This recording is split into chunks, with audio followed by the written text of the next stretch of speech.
sejati.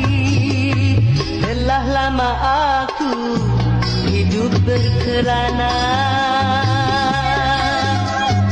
dari satu tempat ke tempat lainnya.